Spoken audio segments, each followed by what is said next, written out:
Live everywhere. Daily Co's Radio on netrootsradio.com presents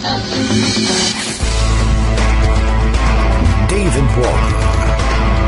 Kagro in the Morning Show.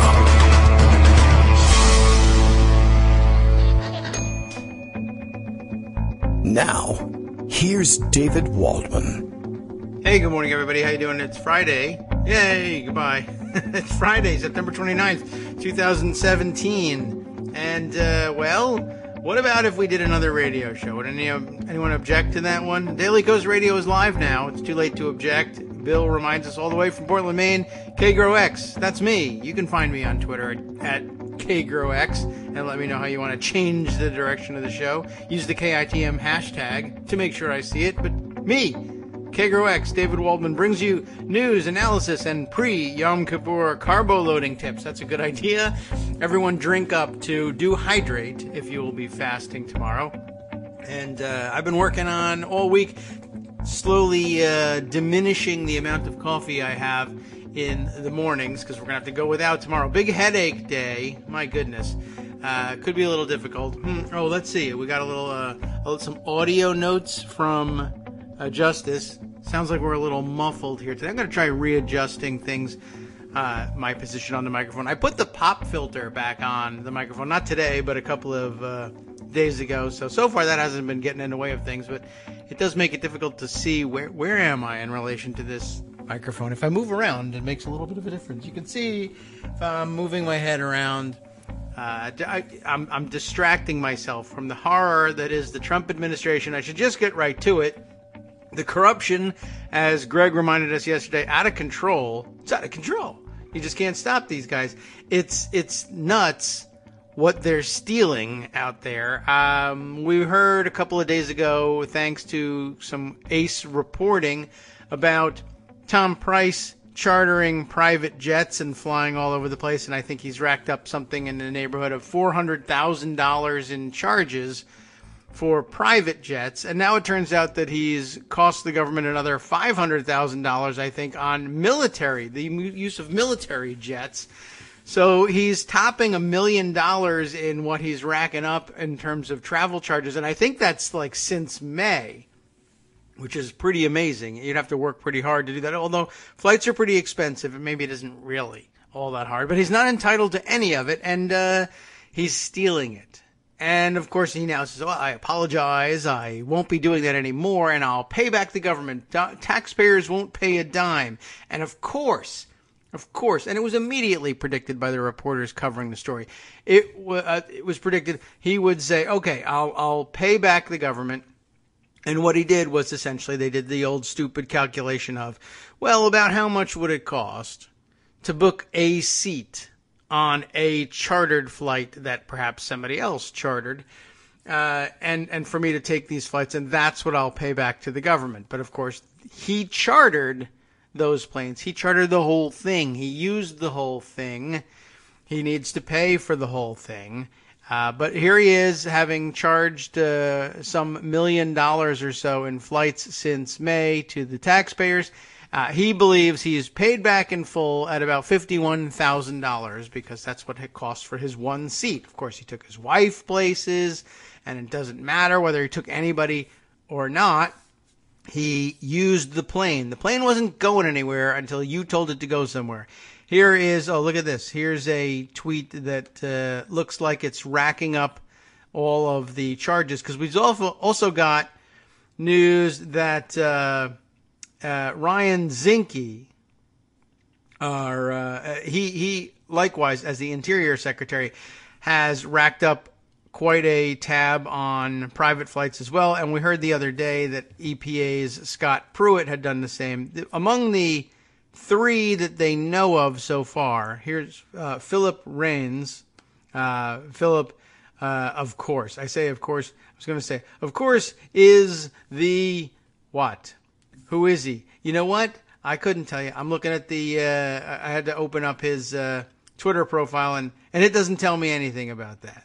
So someone else will have to tell me about who he is. But he's got this running tab so far.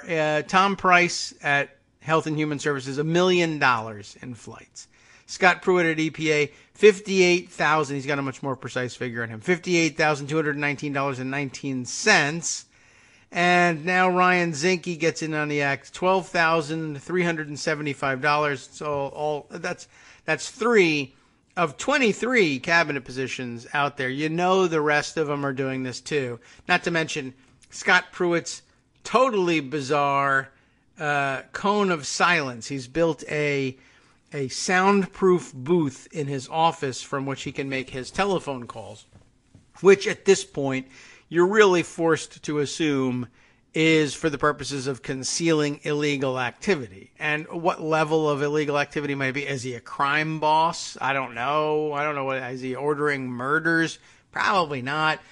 But he is rumored to be running for governor of his home state of Oklahoma, and of course it would be a huge problem if he were conducting that business on the government dime while he was EPA administrator. Now, I understand a lot of the flight costs are for flights to get him back to Oklahoma all the time, which itself raises some serious questions.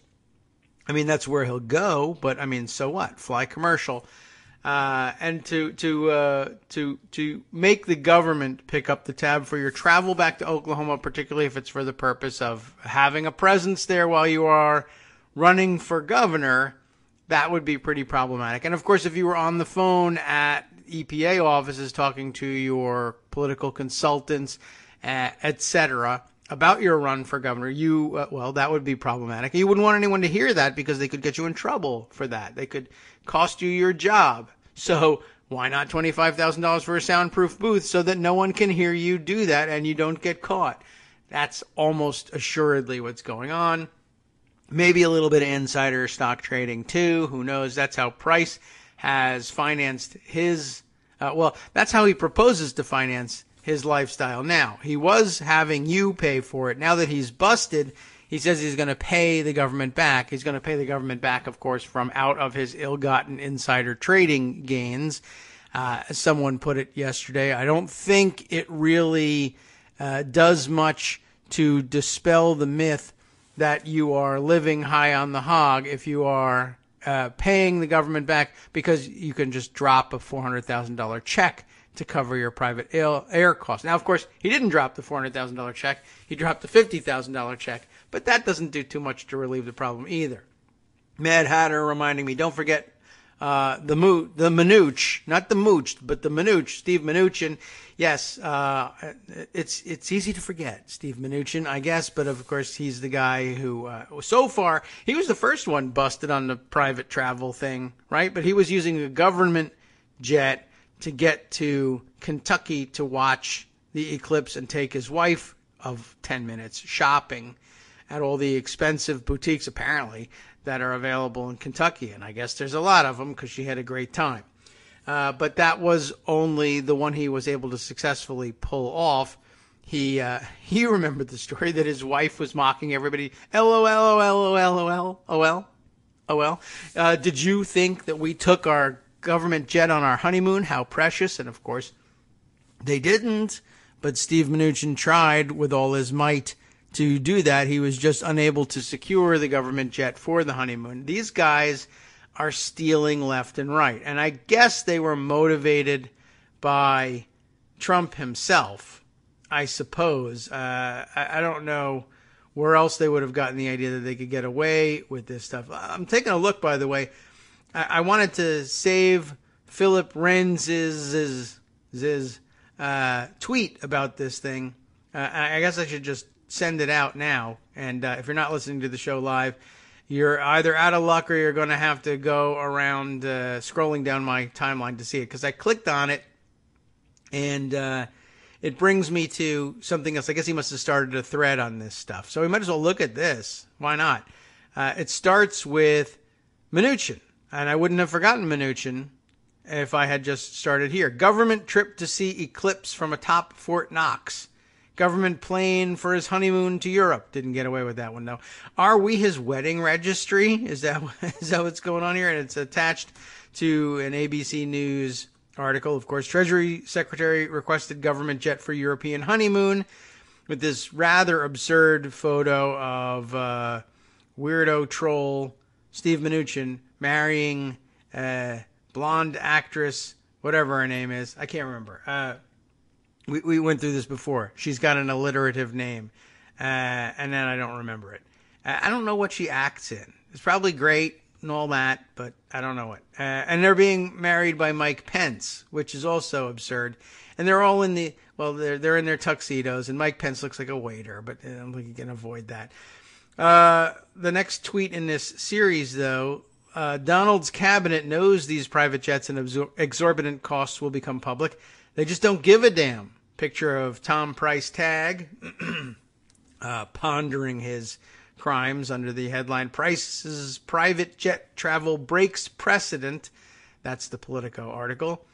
Next one, Price is not the only one. Next to happen, travel by entire cabinet scrutinized by media, by Freedom of Information Act, even confessions. And now we have it illustrated with the Price traveled by private plane at least 24 times article from Politico. Next one up, seems Betsy DeVos wasn't even asked about using private planes, knowing she's clean, just threw Price under the bus. And this one illustrated by an ABC News piece. On work trips, DeVos flies her plane at her own expense. Oh my God, that's almost honest. Donald's on the case, comes the next tweet here, illustrated with a Politico piece headlined, Trump, we're looking into Price's use of private planes. I love it. He's doing the hand gesture, it doesn't make quite the okay sign, not like the white racist version of the okay sign, but that's one. I love his hand gestures. We're looking into it. Oh, okay. Yeah, keep on looking into it. I mean, read the newspaper. There, it's looked into. Done. We all looked into it already. You're looking into it some more. Okay, sure, right. I believe that. This continues, though. I know Donald is tending to this personally, but come Friday, Tom Price best be unemployed. Let's see, this time, Politico's headline, House Oversight Committee launches investigation into travel. Price has spent more than $400,000 on taxpayer-funded private jet travel since May, not to mention the military jets. If only Donald had the executive authority necessary to fire a cabinet member, this could be resolved now. Oh, wait. Yeah, he does. EPA chief is flying fancy too, Philippe continues, perhaps. Donald must order all cabinet members to 1, fess up, 2, reimburse, or he must reimburse for them. Somebody's got to pay. Come on. Ryan Zinke. Zinke chartered flights from an oil executive, documents show. That's the Washington Post's reporting. Might as well click on that one and open it up if I don't have an article on it available for you. And let's see, what else have we got? This continues on. Then it goes to the, here it is. So far, HHS, Tom Price, $1 million, EPA and Scott Pruitt, $58,000, Zinke, $12,000. And this is just going to start piling up. They're not going to stop, and we're going to find out more and more of them are doing the same. Here's the Ryan Zinke story, since it's the newest of the bunch. We'll read the actual reporting on it. Zinke took $12,000 charter flight home in oil executive's plane, documents show. That won't, come out in the wash, I don't think. But okay. Drew Harrell and Lisa Rain reported on this one. Interior Secretary Ryan Zinke chartered a flight from Las Vegas to near his home in Montana this summer aboard a plane owned by an oil and gas executive, internal documents show.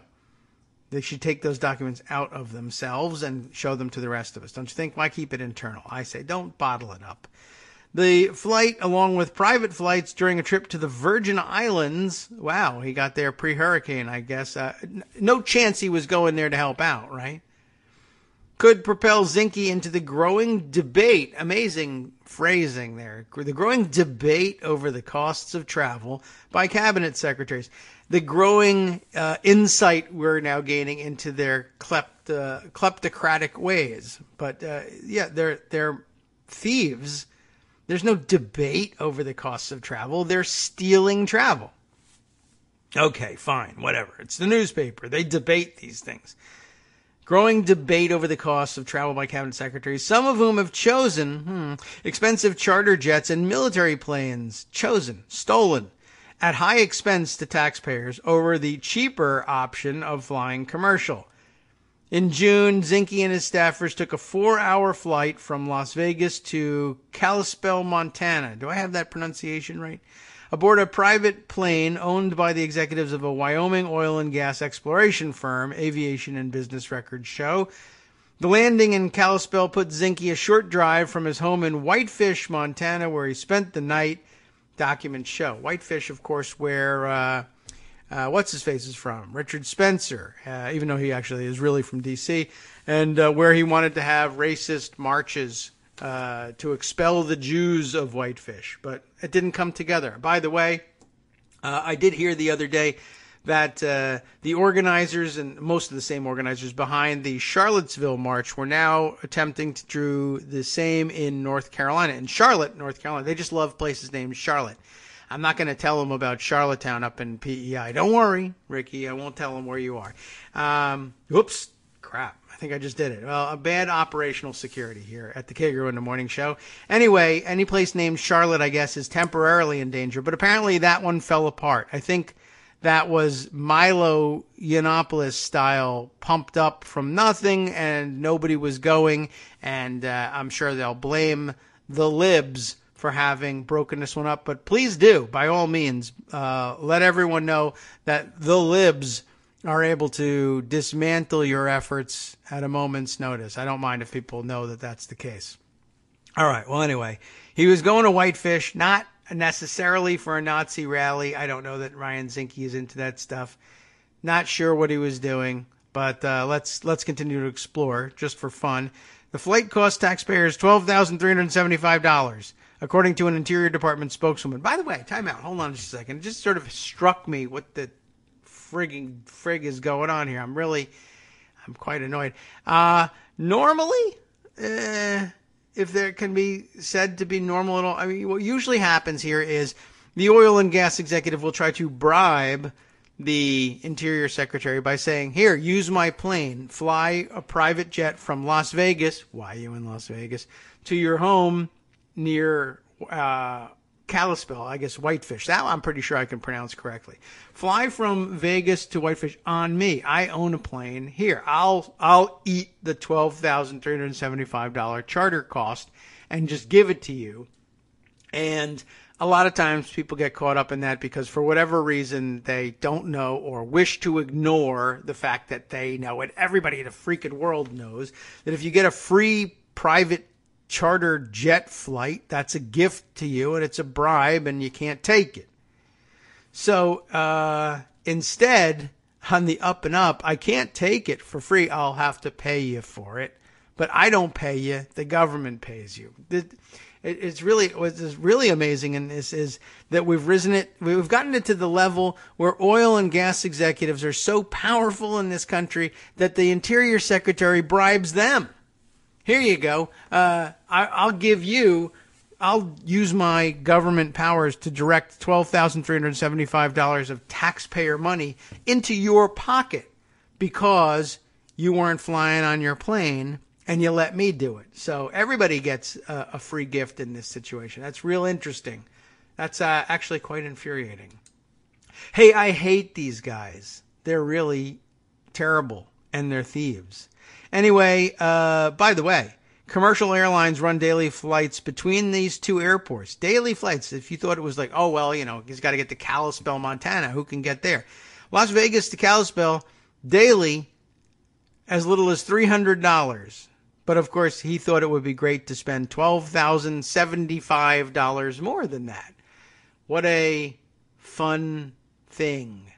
I don't even know what to say about that. Okay, the new flight details show how Zinke has mixed political gatherings and personal destinations with his taxpayer-funded work as the head of a federal agency that manages or controls the vast majority of federal land. Interior Department spokeswoman Heather Swift said Zinke's charter flights were authorized by ethics officials, because they're not ethical and they're crazy, and booked only when feasible commercial flights were unavailable. except for the one that we just heard about. Previous Interior Secretaries flew charter flights when needed, Swift added. She did not provide documentation of the approvals because it's BS and she's probably lying. And even if she's not, the ethics officials are. So, okay. Zinke spoke the next day at the annual meeting of the Western Governors Association, Swift said, and no commercial flight was available that would have gotten Zinke and his staff from Las Vegas to Montana on time. What does that mean? Tickets for Zinke and staffers were paid out of the department's budget, Swift said. Jay Nielsen, the executive vice president of Nielsen Associates, a gas and oil and gas exploration production firm, co-owns the plane through a holding company, of course, because none of these rich people are actually rich or taking personal responsibility for any of these things. You want to own a plane? Own a plane. Oh, well, that's actually really expensive. I'll have a holding company own the plane, and then I'll ask Donald Trump to give me enormous tax breaks for my holding company, and he will. That's, of course, part of the tax plan. No doubt about that. All right, what else have we got here? Oh, I'm getting a note here. Hold on, I got to catch up with all my notes. Everybody stop. I know this wasn't the point. This was supposed to be a surreptitious note. It was just Armando quoting on time, quote unquote on time. Yeah. What was it? So he had to be on time for. He was going home, right? It was like dinner could get cold, or I'm gonna miss Jeopardy. 5 minutes to Wapner. What was it that drove him to say, I got to get there on time? That's a big piece of crap cover there on that one. Anyway, yeah, so he wouldn't have gotten there in time for Wapner. Jay Nielsen owns the plane, right, through a holding company, but said he was not in control of the plane at the time. Ooh, it's out of control. I can't. That's it. Zinke put on his Superman cape and flew up to intercept the wild, out-of-control plane before it crashed into the population center of Whitefish, Montana, and that I had no choice. I was trying to save lives by taking this flight. Anyway, he was not in control of the plane at the time, and it was chartered through a company called Choice Aviation. Oh, I see. I think all right, hold on a second. He told the Washington Post that he was unsure whether Zinke flew on the plane. Oh, I don't know. And added, part of why people charter planes is they like to remain somewhat private.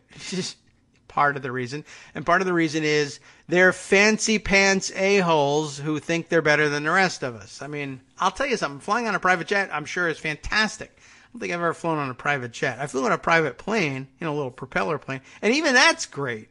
There's nothing better than going from to traveling where you want to go on small airports, and without having to go through security lines. It's amazing. The flight leaves when you get there.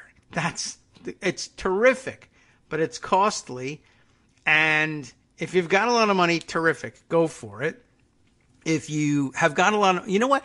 If you don't have a lot of money and you join the government, problematic if you just want to live that lifestyle. Worse, if you do have a lot of money and you join the government and you charge the government anyway. I cannot abide by that. I don't think anybody can. That's like tar and feather situation. We're at the point where it's like, I need lawyers out there. Is there any way we can call for bringing a violent end to this nonsense without actually getting in trouble? No? All right. Well, then I'll refrain from it, and I'll just say everyone should tut very hard at these people and make them feel shame. It won't work. Look, what I think is happening here is even worse than normal. There's another level of scam going on here. I love this idea of I don't know. I wasn't in control of the plane. It's chartered through a company called Choice Aviation. This is another fake rich guy. Jay Nielsen, executive vice president of Nielsen and Associates, oil and gas exploration and production firm. Co-owns the plane through a holding company? No, he doesn't. He barely owns the plane at all. They own a holding company. Some amount of their money gets put into that, and they deduct all of that nonsense, and they lease the plane for themselves. And when they're not using the plane, because they can't really afford to have a plane that's just for them, it's like buying a vacation home, in the Outer Banks of North Carolina or whatever. But I can't really just actually afford to own that thing. I rent it out when I'm not in there, because who can afford to have the thing sitting there vacant? I need the money, or at least it's nice to have the money of other people renting the thing. So instead, or I'm going to buy a timeshare in Myrtle Beach. I have a vacation home in Myrtle Beach. Well, I have a timeshare, or I rent it out all the time. Choice Aviation, I'm sure, is one of these NetJet things that if you quote unquote own a private jet and quote unquote aren't putting your quote unquote giant fat ass on it all the time, enough to make it worth actually owning it, then you contact Choice Aviation and they lease it out to people. And that way you're not losing your shirt on a plane you can't really afford but gotta have so that everybody thinks you're a rich guy. That's what's going on here. Okay, that's probably it. Fine, whatever.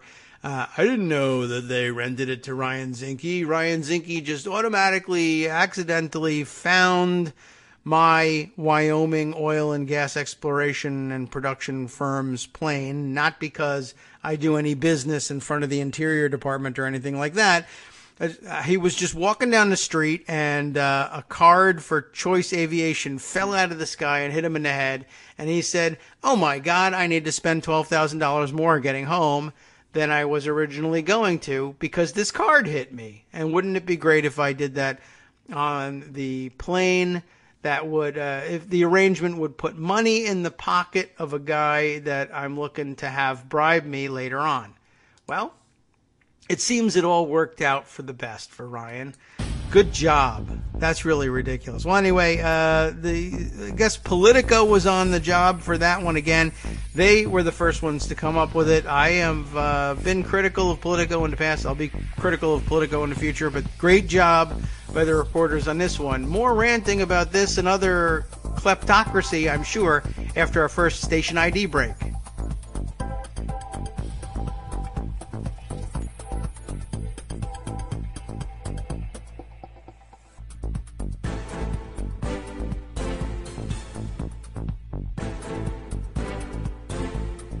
Welcome back to the Kagro in the Morning Show here on Netroots Radio. Well, there are some upsides to having these station ID breaks built into the show, I guess, especially when you're hydrating for Yom Kippur fast. It's really more of an IP break than anything else, I suppose, and by which I mean intellectual property, of course. I don't mean to get you people weirded out in a morning radio show. Hi, Rochester. How you doing? Anyway, this is it's a hell of a day. I'm reminded, by the way, by Rebecca Romans that there are many, many other things going on. Well, a couple of things. First of all, Mnuchin's wife's name is Louise Linton. Yeah, I thank you very much. I know I'm sitting here going, her name is like Lucia Lipton. Now it's Lorraine Lobotomy. I can't remember what it is, but it's a bit. I remember there was a bit of an old-fashioned name at that too. Louise, not much in fashion these days, but that's neither here nor there. But she's got other stories about which we should be ranting and raving as well. One of which, I can't say which one is first and which is second. Is a chronology to them, but never mind that. One of which is David Dayen reminding everybody that, yes, the CHIP program and Enhanced Community Health Center funding are going to expire. Tomorrow is September 30th, and it's Saturday, and they're not going to hang around. They're not going to reauthorize. We're going to hit the deadlines on those things. It's fixable, and there'll be disruptions, probably. Ordinarily, a normal administration might do a little bit of fiscal engineering to try to minimize or eliminate the disruptions, knowing that a reauthorization is coming. But I am not certain that, or not reauthorization, but a new appropriation funding is on its way. But one, we can't really be sure that funding is on its way with this gang. And two, just looking at what they're doing, for instance, with ongoing operations for the Obamacare program, they have not been able yet to repeal. They are sabotaging it on every front and deliberately shutting things down that have already been appropriated for to avoid actually helping the program operate properly. So there's a pretty good chance that there could be some significant disruption. And there's a David Dayen piece on it in the New Republic, and we should catch up on a little bit of what's happening, because it is really remarkable, and we're going to let it fall by the wayside in deference to the splashier headlines of how Donald Trump and his cabinet are stealing everything that isn't nailed down. But it's hard to I don't know what. It's hard to fit everything in. We got 2 hours. You can't cover all the corruption in 2 hours. There's another one, by the way, Rebecca brings to our attention. Another hypocritical God botherer. What a surprise. This time the story that Roy Moore has failed to disclose a massive amount of income on his Senate ethics form as a candidate for the seat. Of course, he's supposed to disclose the sources and approximate size of the income. And guess what? Like Jared Kushner, he just forgot to tell us about all of the things that we were supposed to be, entitled to as part of his disclosure. And gee whiz, it's just so terrible. Lots of this stuff, it's catching, I guess. It's spreading. It's going around. Everybody's got a little bit of it. All right. Anyway, we didn't finish up on Zinke here. I guess I want to see if there's any more little details that give us better understanding of what's going on, like the Choice Aviation bit. Anybody Googled Choice Aviation since I mentioned it? If you haven't, don't. Use DuckDuckGo. Anyway, details of the flight, some of which were first reported by Politico, confirmed through internal calendars obtained by the Post that depict a busy schedule of travel for the secretary, whose department oversees land and natural resources. And there will be a lot of travel for the Interior Secretary. I haven't been able to think of any good justifications for most of Price's travel, a lot of which was overseas. I don't really know what business he's got over there, but I'd be interested in what are the excuses. Zinke took the private charter flight in late June after giving a motivational speech to the Vegas Golden Knights, which is not a skydiving or parachuting team of flying Elvises or anything like that. It's the city's new National Hockey League team. So that you can see that that's extraordinarily important. Why? Hockey, for the most part, with the exception of the fantastic Winter Classic, which I enjoy being being played outdoors in a Major League Baseball stadium very often each year. Hockey is usually played indoors, and of course he is the Interior Secretary, so you can see the logic. He's got to give a motivational speech to the Vegas Golden Knights. Otherwise, they might be depressed about being paid to play hockey professionally, and they won't come out and score enough of the goals and things that keep hockey teams in business. And you wouldn't want that. So naturally, think about it, if you owned Las Vegas's new NHL franchise and you wanted them to win their games, wouldn't you likewise ask Interior Secretary Ryan Zinke to come and speak to them? I would. That would be the first place I'd turn for a motivational speech. What? That's what's happening. Why did it happen? The team is owned by Bill Foley, chairman of Fidelity National Financial. Employees and political action committees associated with the financial services company donated a total of $199,523 to Zinke's 2 congressional campaigns, Federal Election Commission records show. So that's pretty motivational right there. Zinke was in the Las Vegas area. I'm in the Las Vegas area anyway. I mean, come on. After flying on a commercial Southwest Airlines jet, and he felt dirty after doing that, from Reno, Nevada. Well, okay, that explains it. What were you doing in Las Vegas? Well, I flew there commercially from Reno. Okay. Why were you in Reno? Oh, right, that. I had spoken the night before at a nearby dinner in Lake Tahoe, held by the Rule of Law Defense Fund. Oh, my goodness. A conservative group of attorneys attorneys general, my goodness, backed by, you'll never guess, backed by the Koch brothers, the Rule of Law Defense Fund. All the conservative attorneys general get together. It's like a tour of Nevada, which sounds like maybe an Olive Garden menu item. Something from Lake Tahoe. Then I went to Reno. Then I went to Vegas. Then I went to Whitefish, which sounds like a tour of, I don't know what, a Jewish deli, I guess.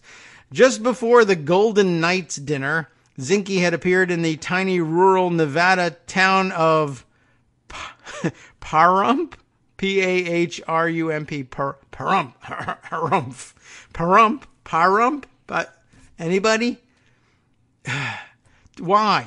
To announce a routine local funding grant from Congress to rural communities. Okay, so that's sort of a function of the thing he would, I mean, it's routine. Ordinarily you wouldn't go, but guess what? I'm going to do a tour of Nevada and then I'll head off to Whitefish. So why not? It was one of several official trips that coincided with weekends Zinke spent at his homes. One in Santa Barbara, California, and one in Montana, because he's just a down-home ranch hand. Whatever. Aaron Weiss of the Center for Western Priorities, what? A nonprofit conservation and advocacy group. Oh, I thought it was like, well, Western chauvinism organization that someone like Richard Spencer would belong to. Western Priorities, that would be conservation of Western lands, said Secretary Zinke's entire Nevada trip appears to be a flimsy excuse for a political event in Tahoe and a thank you dinner with his biggest campaign bundler. There was no legitimate reason for the secretary to be there in the first place. Then he saddles taxpayers with the bill for private planes when he could have easily flown commercial. In fact, he flew commercial as between Reno and Las Vegas. Is that even something you have to fly? How far is that? The big states out there, I know, but okay. Zinke and his official entourage, you believe he's got one, also boarded private flights between the Caribbean islands of St. Thomas and St. Croix during a 3-day trip to the Virgin Islands in March, his first month on the job. Isn't that great? I am the Secretary of the Interior. The first thing I'm going to do is examine the exterior of our country. I mean, okay, they're U.S. Virgin Islands. Don't leave them out. And I guess he's got jurisdiction there, but that's the first place he's going to check out. How's Yellowstone Park doing? How's, Mount Rushmore? What about all this Bundy stuff where people are practically on the verge of killing one another? Can I check that out? Oh, wait a minute. U.S. Virgin Islands. Hey, Hawaii. I got to check that place out too. Hey, a cruise to Alaska. Another fun thing to check out. Well, I doubt he's beating down the door to get to the Virgin Islands now, but I guess he got to visit in before it was destroyed. The spring trip included an official snorkeling tour of the nearby Buck Island Reef National Monument, a centennial ceremony for a local holiday celebrating the island's transfer to the United States. That's nice. And a viewing of a military parade, which we know the president would be in favor of. Zinke also attended a Virgin Islands GOP event. And remember, didn't we read a story about the Virgin Islands Republican Party?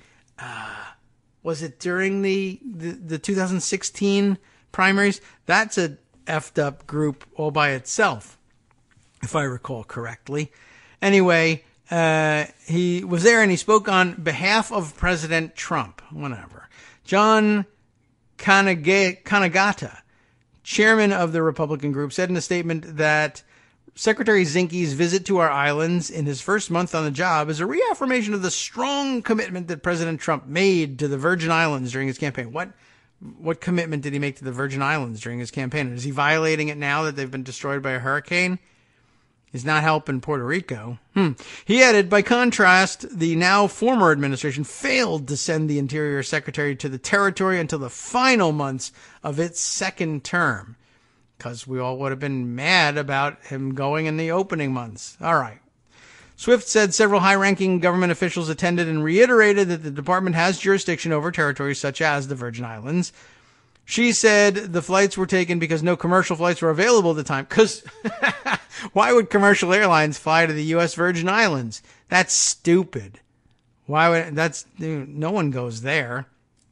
She could not give a cost estimate for the private airfare, but said tickets for Zinke and staff were paid out of the agency's budget. I'll give you an estimate of a private charter flight to the United States Virgin Islands. If it was $12,000 to get from Las Vegas to Kalispell, Montana, I'm going to guess $30,000 to go to the Virgin Islands on charter. How about that? That's a pretty good estimate. I bet I'm closer to the actual cost than I bet I'm closer to than what they are. I bet they're going to underestimate it. All right. Several other trips also allowed Zinke to attend political events. This does happen. I mean, people do this, and it's rotten, but not usually this quickly and that much. They're really grabbing up with both hands. One of Zinke's first trips in Montana, where he visited Mammoth Hot Springs, attended a snow removal crew meet and greet, super important, and gave brief remarks to park staff in front of a rock climbing wall, included an evening at the Yellowstone Club, so he did check in on Yellowstone, an ultra-exclusive social club, oh, I see, and ski resort in Big Sky, Montana, for a reception for Senator Steve Daines, I guess, Montana. That's what the calendar shows. Zinke spent the next day at the Big Sky Resort, which flyers say was hosting a weekend in the Montana mountains. They're always in the Montana mountains. As part of a fundraiser for a committee raising cash for Daines' 2020 re-election campaign. After another Daines reception, 2 of them, and dinner that evening, Zinke spent the night at Daines' home. He flew home the next day. Zinke joined several Trump cabinet secretaries, including Pruitt, Mnuchin, and of course now Price, who are all in trouble for being effing thieves. There, that's how I'll conclude the article. Is that sufficient? Does everybody think I capped that one off correctly? Okay. Let's see. I'm curious about, let's see. Armando was saying, there seems to be a big question of whether the trips had a legitimate public purpose at all. So even paying for commercial flights would have been maybe questionable. I probably would have gotten away with it too. They really don't have to attach that much in the way of official anything in order to get away with having the government pay for the flights. But of course, they want to do it in exorbitant fashion. And they enjoy doing it in ways that will put money in the pockets of their friends. That's what's so annoying and disgusting about all this. But you knew that. Let's see. What do you want to go to next? The terrible tax plan? The insane, increasingly insane parallels between everything Jared and Ivanka are doing and everything that their father accused Hillary Clinton of doing? Let's try that one. Politico also knocking it out of the park in terms of lighting fires under the Trump administration, with this piece provocatively illustrated with a really gross-looking, rich, look how rich we are kind of photo of Jared and Ivanka. Ivanka sporting the rich lady sunglasses look. White House launches probe of private email accounts. Now, you and I, we all heard about this. Oh, Jared was using, ironically, private email to conduct government business. All right, so what does that mean? He had a Gmail account, and it's off the record, and so it was terrible, and it was a violation of everything. And yes, it's the use of private email, just like they were accusing Hillary Clinton of doing. But, there's a world of difference here, because she was using a homebrew private server, not just using hillary.clinton@gmail.com. So, there was a much bigger construct behind it, and she had much more, I don't know, like it was a premeditated thing or whatever. Oh, wait a second. Time out. Josh Dawsey says, yeah, so were Jared and Ivanka. The White House has launched an internal probe, so don't worry about it. We're going to get to the bottom of this, of private email use, pulling batches of emails on the White House server to and from private accounts of senior aides, according to 4 officials familiar with the matter. Right? Okay, we heard about that. The effort began this week after Politico reported that Jared Kushner and a number of other senior White House officials used private email accounts throughout the year to conduct government business. A no-no all by itself. Of particular interest is Kushner and Ivanka Trump's private email domain, because they still work in the White House, 2 officials said. Accounts of other White House officials are also being reviewed. The probe could take several weeks or even months to complete, according to one of these people, as officials are searching for all the emails sent and received about government business. The White House counsel's office is reviewing the accounts to determine whether the messages are germane to any investigations, such as the ongoing Russia probes by Congress and Special Counsel Robert Mueller. One of the people said, news about the private email accounts caught many White House lawyers by surprise. Woo, surprise.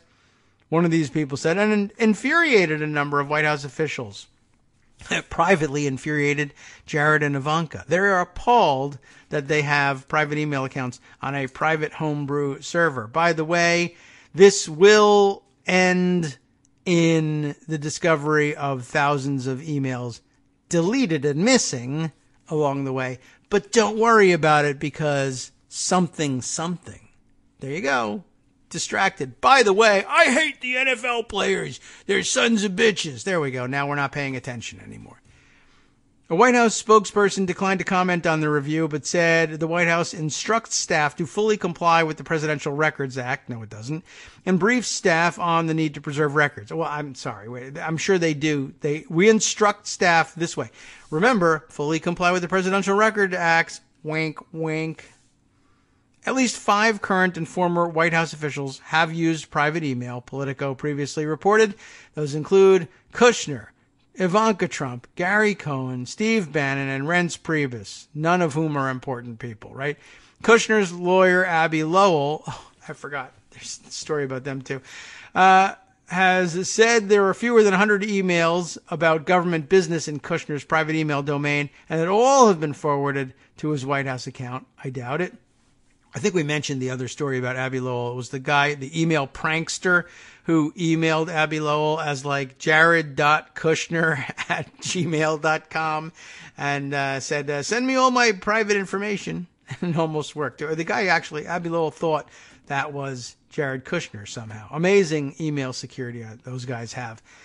The email practices come under particular scrutiny because President Donald Trump was so critical of Hillary Clinton's private email server, leading to chants of lock her up on the campaign trail. It's not enough for Jared Kushner to have been using private email. He also had to go there and have a private email server because he doesn't believe anything applies to him, ever. Lock him up. There's no evidence White House officials have sent or received classified or sensitive emails on their personal accounts, but that doesn't matter because there was no evidence that had happened with Hillary either. And logic prevails, right? No? Oh well. The probe is set to determine whether that occurred. That's like hardly even a thing to say. What do you mean? That you would even bother reporting that. The probe is set to determine. We do have in place plans for the people who probe this thing to probe that thing. Yeah, I know. You have a probe. Got it. The probe, we're going to say probe a lot, is being led by the White House counsel's office, 2 of these people said, and you know they're going to be totally neutral about it, and they're just looking for the truth, you know. The Senate Intelligence Committee on Thursday said, asked Kushner's lawyer to review all his private email and correspondence on other messaging services, citing concern that he didn't disclose the email account in a private interview. Kushner's lawyer has said there's nothing on the private server relating to investigations into potential Russian meddling in the 2016 election. It's all about potential Russian meddling during the calendar year 2015, I'm sure. So it doesn't count.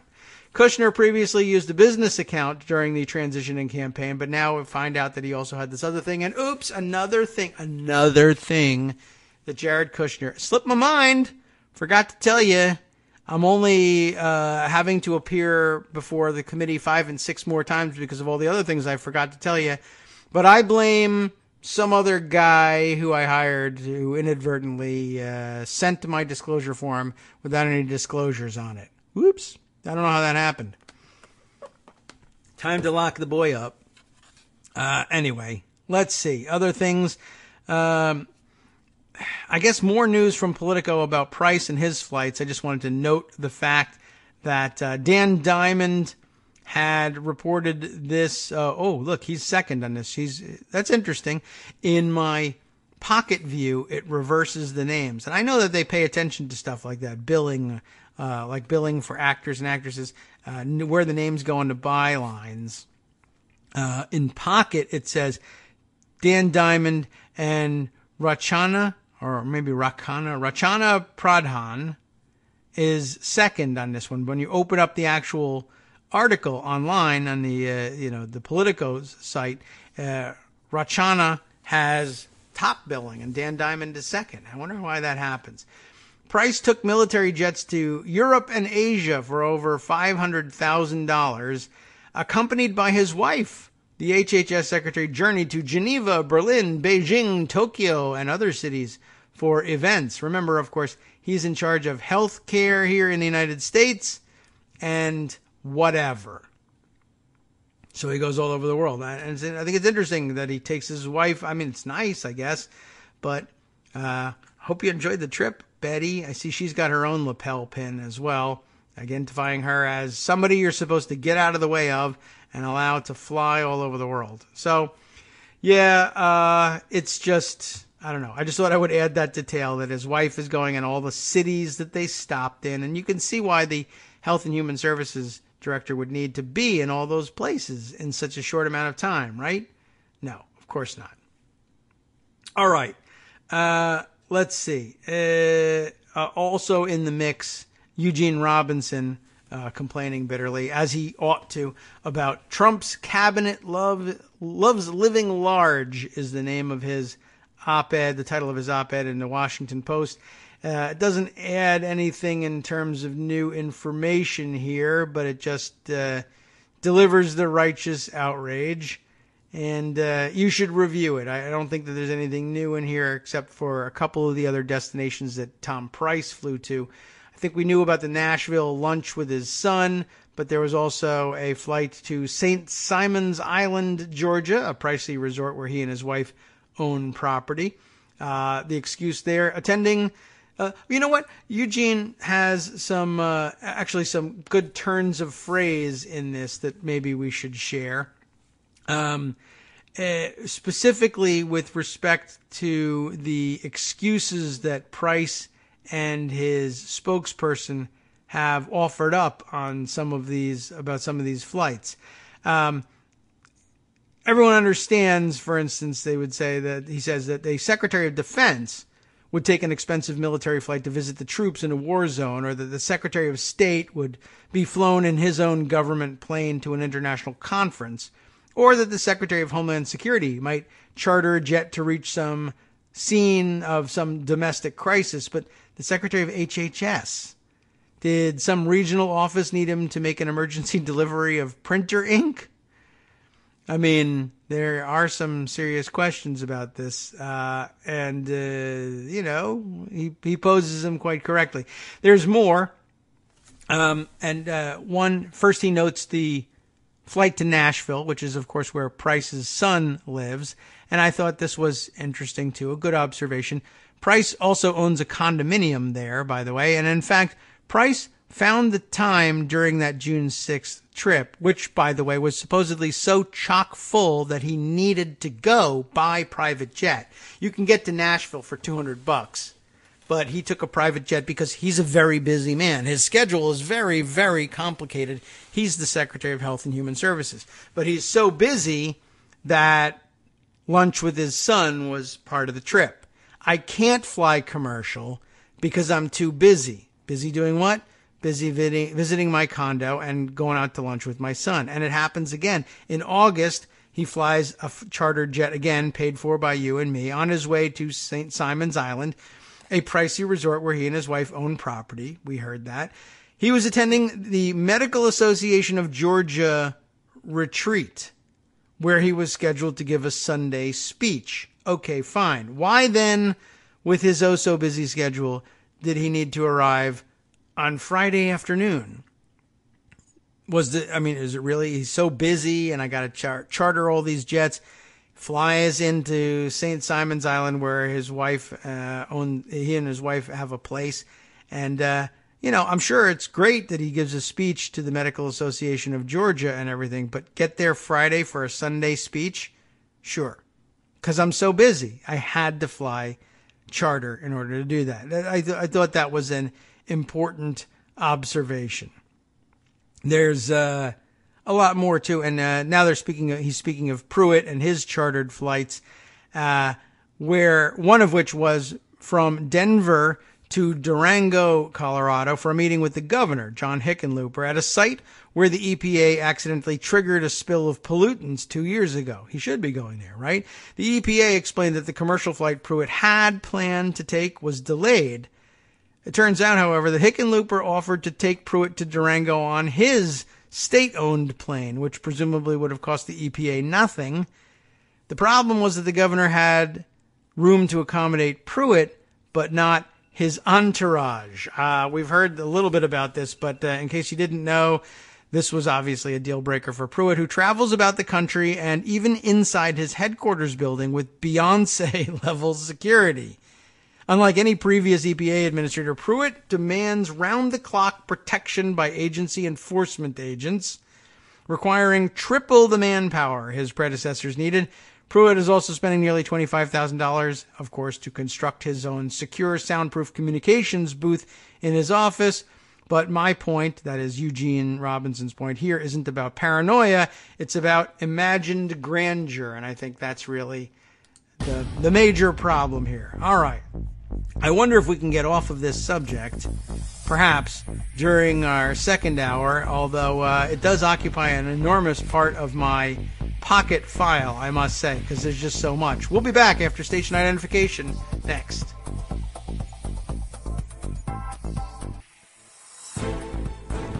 Welcome back to the Kagro in the Morning Show. Once again, after our latest break. Oh, yes, I need to turn the music down, unless you just like to sit here and rock out for a little bit. I can turn it way up, too. You know, it gets louder. Just playing with the controls here. Sorry about that, everybody, if you're listening on your headphones. Didn't mean to blow your eardrums out. I have to keep that music for the breaks is it's very interesting. It's nice stuff. I like it a lot. It's pretty powerful. I have to keep this down at like 25% volume to avoid blowing myself off the air just by hitting the button to go to break. Anyway, I mentioned that there's a lot more that we should be paying attention to. There's plenty out there about the absurdity of the so-called tax plan being offered up by the Trump administration and its friends on Capitol Hill. It's terrible. And a huge giveaway, well, to himself, of course, but we can't prove it because we don't have access to his tax returns, and we're not about to get them from him anytime soon. But I don't know. I've got more about Russia and Facebook and all that crazy stuff that I think we didn't cover entirely over the past couple of days.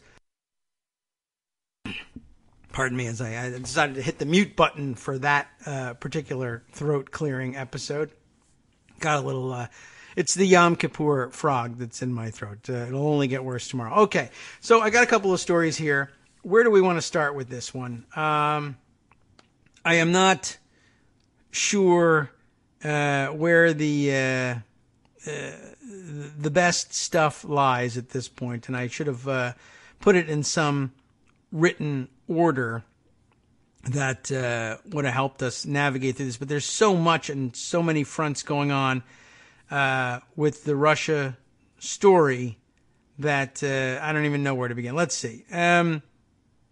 Let's start where we left off the other day, not with Facebook, but with Oleg Deripaska.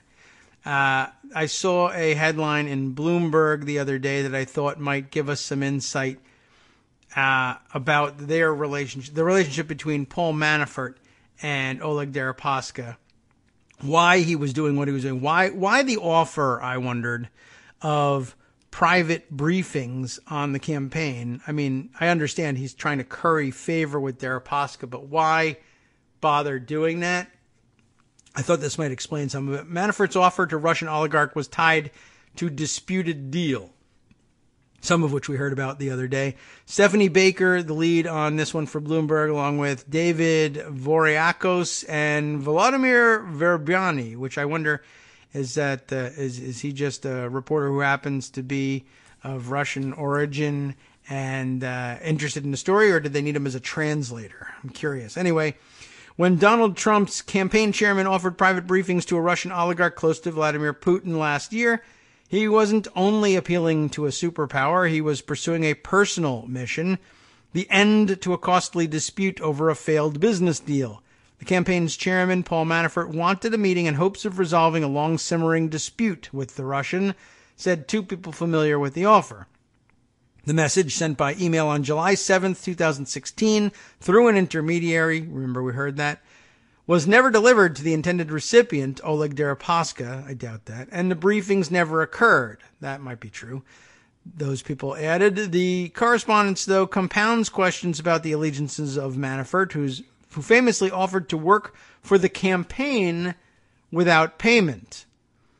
Though a presidential campaign is a 24/7 job, Manafort's dispute with Deripaska apparently worried him enough to seek a meeting and even to trade on his powerful job to lure the billionaire. It's really pretty unclear which master he serves primarily in this situation. Well, no, it isn't. It's Deripaska.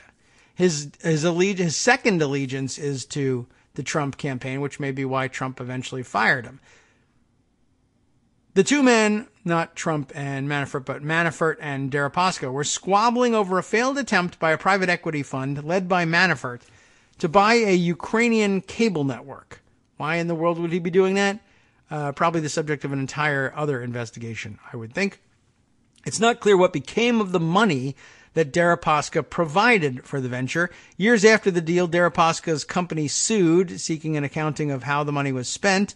The details are now even more clouded because lawyers for the men have since agreed to resolve the matter outside court and outside public view, according to one of the people. I'm amazed that he didn't just have Manafort killed, but I guess he's a nice guy. Their relationship is of keen interest to the U.S. Special Counsel, Robert Mueller, who's investigating Manafort's business dealings as part of his probe into Russian interference with the U.S. presidential election and possible collusion between the Trump campaign and the Kremlin. As part of the probe, U.S. authorities have made a formal request to Cyprus for bank and company records linked to Manafort and Rick Gates. Several Manafort-related companies linked to the deal are registered in Cyprus. Gates was his partner in the private equity fund. Cyprus authorities haven't responded. Gates, through his lawyer, declined to comment. Let's see. Is there anything even newer and more interesting? I mean, I guess this basically lays out the case that the reason for the offer was he was looking to get Deripaska off his back for absconding with $19 million.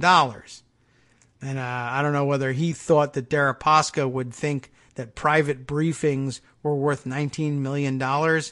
But you got to wonder, what did Deripaska think he was getting, or what did Manafort think he was going to be offering to Deripaska? That a briefing from, I mean, ordinarily, like you would think that would be a valuable thing because you imagine really valuable information could be turned over. But then if you're around politics for a little while and you see about these private briefings available to VIP donors, and it's usually garbage. But I don't know, this one he thought was worth $19 million and his life probably. I mean, for Deripaska could probably have the guy just disappeared. But I don't know. He must have really been thinking about giving away the store on that one.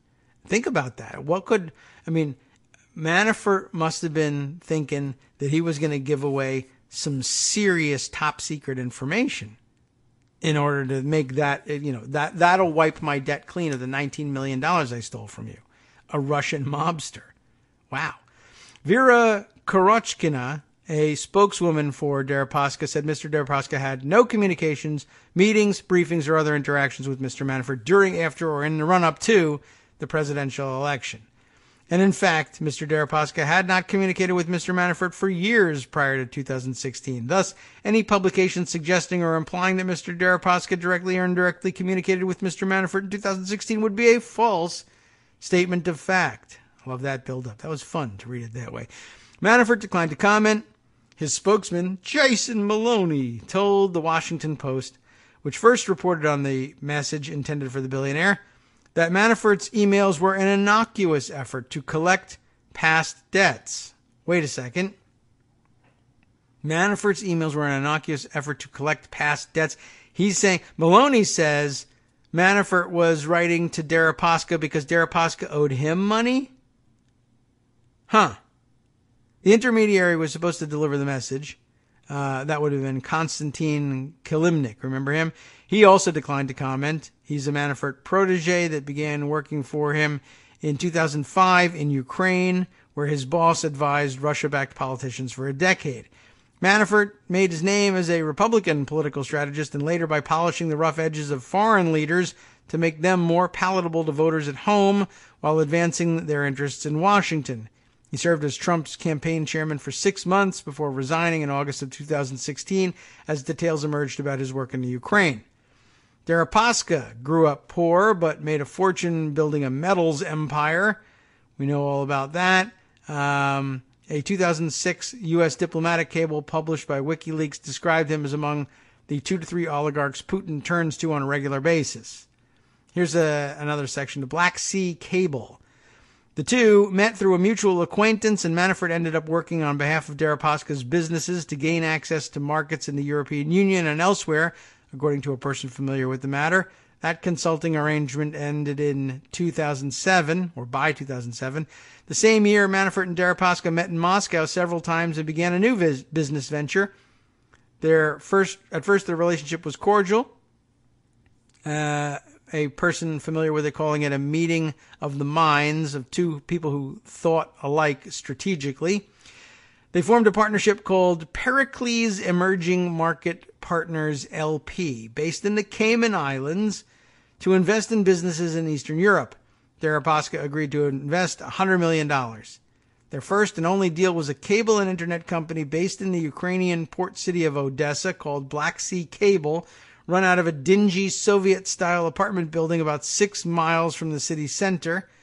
Deripaska's Surf Horizon Limited put $18.9 million for the purchase into the deal, and it paid Manafort $7.35 million in management fees, according to court records. The structure of the transaction was opaque, with money flowing through a web of companies, in tax havens like the Caymans and Cyprus. Other aspects of the deal are puzzling, too.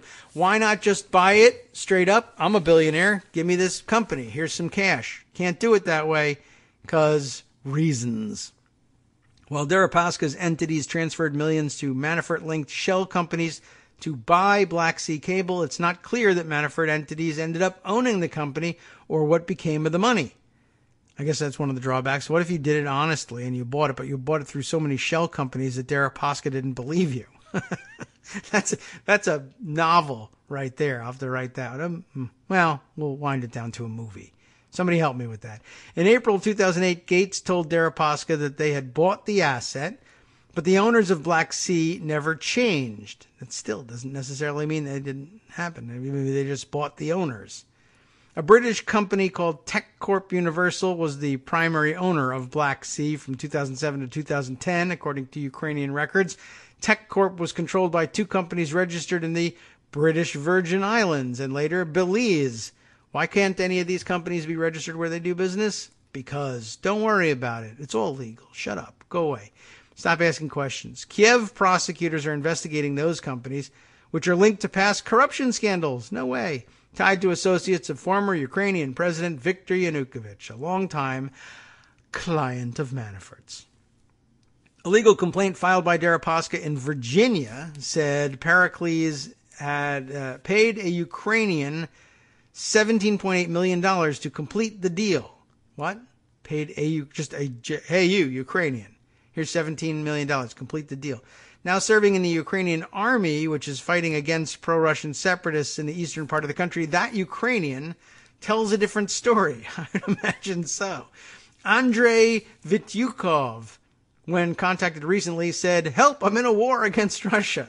No, he said, well, he should have. He said he'd provided some legal services to Black Sea at the time, but he denied he'd received the money or knew Manafort or Gates. Oh, my God. Furthermore, Black Sea Cable was only worth a fraction of what Deripaska agreed to pay for it, said Piotr Gaber, a Central and Eastern European media analyst at S&P Global Markets. He estimated the 2008 value at $4.5 million, based on similar deals for cable companies in the region. The company had 50 to 60,000 subscribers and about $1.5 million in revenue that year, based on an average revenue per subscriber in Ukraine. They definitely overpaid, he said. For the same amount of money, they could have bought a cable company in Hungary or Poland. That's supposed to be good, which would have generated a lot more cash. Given the history of corruption in Ukraine, the use of offshore tax havens, and the complexity of the deal, there would be red flags for potentially suspicious activity relating to money laundering or other financial crimes, said Ross Deltson, a Washington attorney and anti-money laundering expert. In July, the FBI raided Manafort's Northern Virginia home, picking the lock to get in, frisking his wife, and copying his computer files, one of the people said. Boy, that must have been disruptive, to say the least. Frisking his wife. Yikes. The search warrant, which sought records dating back to 2006, said prosecutors are investigating several possible crimes, including wire and mail fraud, money laundering, false statements, and tax offenses. Let's see. We'll throw this last bit in here. Once the Ukrainian cable deal unraveled, Deripaska tried to get audits on the Black Sea investments, but didn't hear back from Manafort or Gates. According to Cayman Island court records, in 2014, a former partner of Manafort's got a call from a Washington lobbyist working for Deripaska. "Where's Paul?" the lobbyist asked Rick Davis, another one-time partner of Manafort, who recently recounted the interaction. Davis responded that he hadn't seen him in years. "Well, the guy has disappeared, and Deripaska wants to know where his money is," came the lobbyist's reply. Pretty serious. Amazing that I haven't seen the guy in years. He's disappeared, and he resurfaces as Trump's campaign manager. Could there be a higher profile place to be? It's not entirely clear why Manafort decided last summer was the time to reach out to Deripaska, though he mentions in the July email that local reporters in Kiev were sniffing around on the deal. Companies connected to Manafort and Deripaska have had financial ties for years, records show. One of them is LOAV, L-O-A-V, it's all caps, so maybe it's a acronym, Advisors Limited, a company registered in Cyprus connected to Manafort. It owed more than $7.3 million to a company based in the British Virgin Islands again that was linked to Deripaska. Auguster Management Limited. What are all these garbage companies? The loan was extended from 2009 to 2013, the most recent records available. Auguster was dissolved after the election in January of 2017. Fishy, fishy, fishy. More questions raised than answered by that piece, but I think we're going to probably start to hear some of those names pop up again, and those little LLCs that they kept offshore probably going to become important at some point in the near future. Okay. What do we want to do? You want to do, I got Facebook. I got other things. Oh, you know what else I wanted to do? Because the weekend's coming, and that's when they play most of the NFL games, despite what you hear from Charlie Daniels, which is amazing. He was tweeting Wednesday night, and it's important to know what day he was. He was tweeting, normally I would be watching Thursday night football, but for some reason I'm not. Obviously insinuating that he was boycotting because of the NFL players' protests, and not because it was Wednesday night and not Thursday, and therefore Thursday night football would not be on television. I'm not really sure what motivated that, but I was going to say, well, I'll guess stupidity. Anyway, I don't know what to tell you, man. I'm pretty good at reading calendars if you need any help. I'll bet, and I tweeted the other night, I'll bet this calendar of gold against your soul, because I think I'm better than you. But if you follow the story, the devil ends up losing. Plus, this makes me the devil in the story, which means it's really not a good parallel at all. Anyway, football happening again this weekend. This was interesting. I grabbed this tweet storm, which laid out a very interesting case. You may already have heard it by now. I have seen it repeated in video clips on sports TV since then, but I think it's pretty important. Well, for those of us who like nuance, it's important. For the rest of the country that's like, them goddamn sons of bitches, this is not going to move them. But the whole taking a knee thing and, oh, it's disrespectful and how dare you. This is sort of important, I think. Theodore R. Johnson is the writer here who tweets under the handle of Dr. Dr. Dr. Ted J. Ted Johnson. Is he a doctor? I guess so. What kind of doctor is he? Let's find out and see if I can figure it out from his, here we are, Doctor of Law and Policy. So, is that different from having a JD? I don't know. Maybe. I don't know. I'm a doctor, I guess, if that's the case. Anyway, why not? Go ahead. It's your title. You use it any way you want. Okay.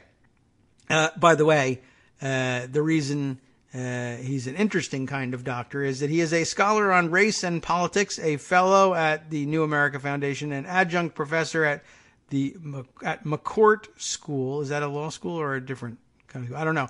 Doctor of Law and Policy, retired Navy, by the way, White House fellow, and on a personal note, Hampton, Harvard, Northeastern as well, and some Greek letters, a member of one of the fraternal organizations there.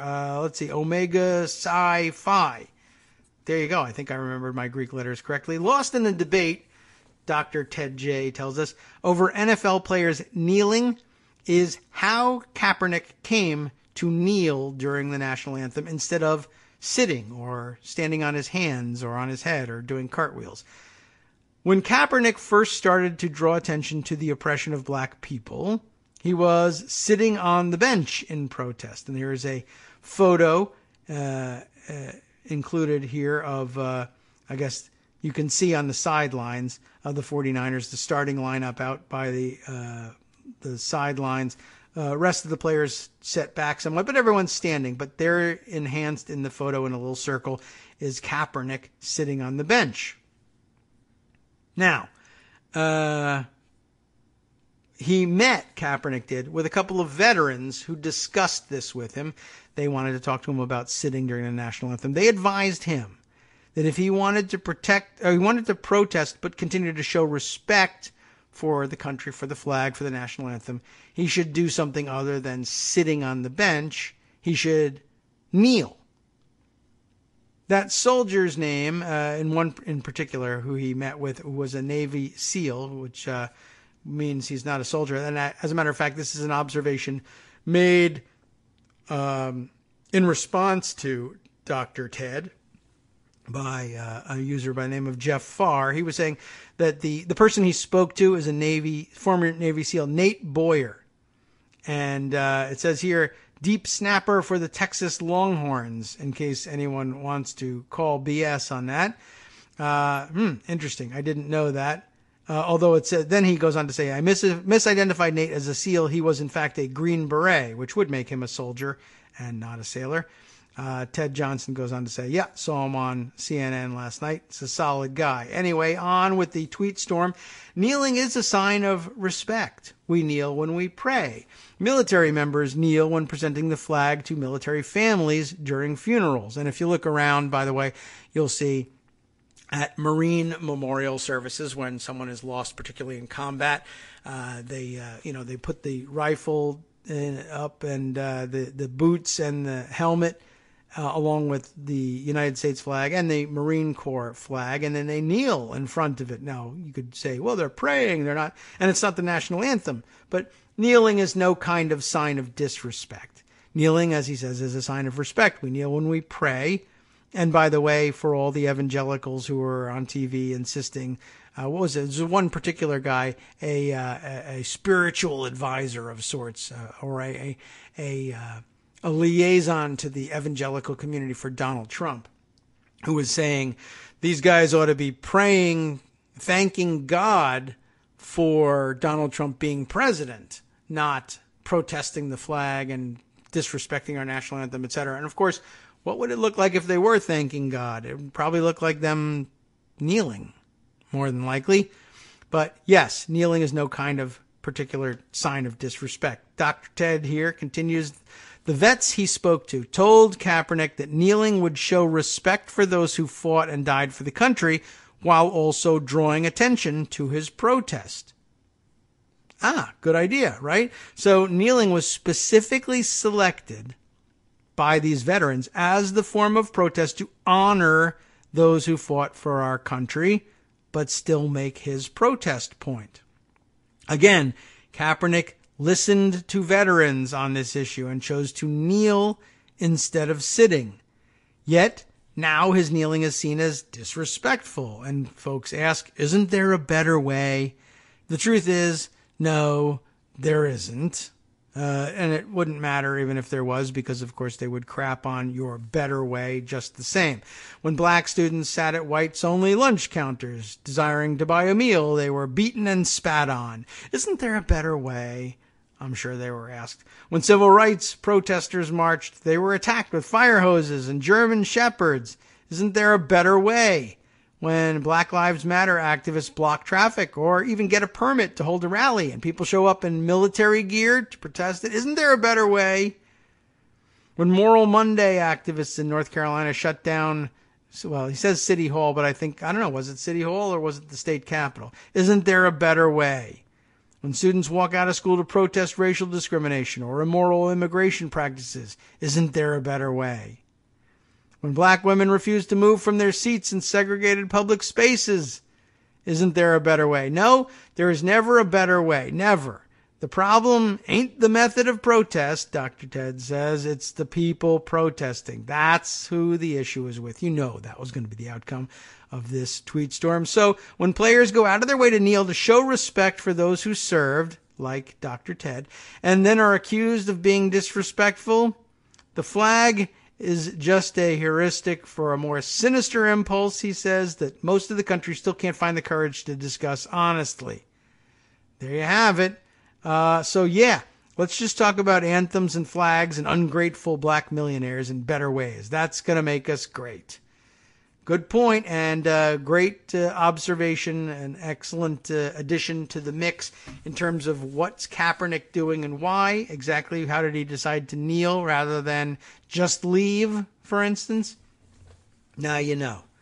All right, well, we're almost up against our next break, but we might as well get started on the Facebook, the collection of Facebook items that I've got for you. Although maybe what I can do with the time in between now in the break, rather than starting and then stopping, is to bring to your attention a very interesting piece on NPR brought to my attention by faithful listener David Paquette, who sent me the link to This American Life, the continuing radio series, of course, on NPR.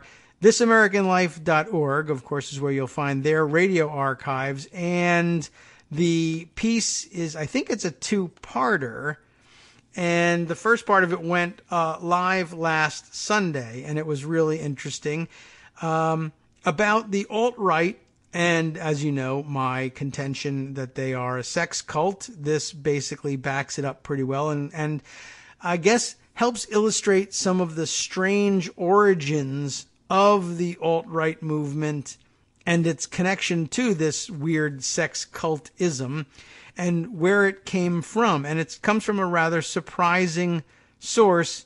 And here the source is alleged to be Dante Nero, which is, well, I don't know if that's the guy's real name or it's a stage name. He's got, he's a performer of sorts as well, but he's also he's an interesting dude all around, and a bit of a pickup artist guy. I've told you before about the connections between the pickup artist crowd, and I'm going to have to pause this rather than have it play for us. But this one in particular, connection between this pickup artist, motivational speaker type guy, and the alt-right Proud Boys. You've heard about them, of course. And the twist in all of this is that their pickup artist guru, Dante, is a black man.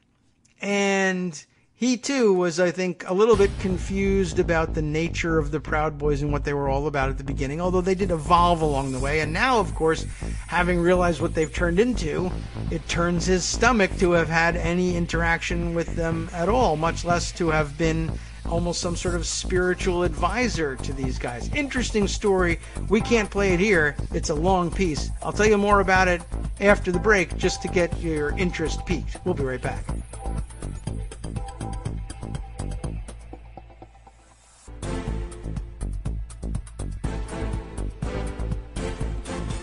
Welcome back to the Kagro in the Morning Show right here on Netroots Radio. We'll let the music wind down here because I can't find my way back to the soundboard. But there's only 5 seconds left. So we'll just let it play itself out. I like this plan now of starting the music at 30 seconds to the break, and then it all ends.